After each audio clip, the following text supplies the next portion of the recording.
आई धर पाणी घे. नको मला तुझं पाणी.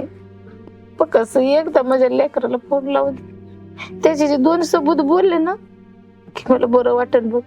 आम्ही पाणी बी पेईन. नको त्याचं नाव काढू.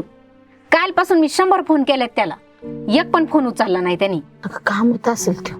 आज माझ्यासाठी एकदा फोन लाव बाय, एकदा लाव. अगं आई, सकाळपासून मी सारखा फोन लावते त्याला, त्याचा फोन बंद येतोय. किसन, अरे किसन बाळा, कधी येशील रे भेटायला मला? नानी अगं काय झालं रडायला? असं रडतेत वय. आणि सांगायचं राहिलं तर किसनेचा फोन आलता. खरं हा खरं सांगतोस तो? अगं शपथ म्हण तर त्याचा फोन आला आणि त्याने निरोप काय सांगितलाय की मी 2 दिवसात तुम्हाला भेटायला येतोय. किसन येणार आहे? हा तुझाच किसन येणार आहे. किसन येणार ना? खरंच येणार आहे. आता ते रडायचं नाही, पहिलं पाणी पिऊन घे बरं. किसन येणार आहे. हा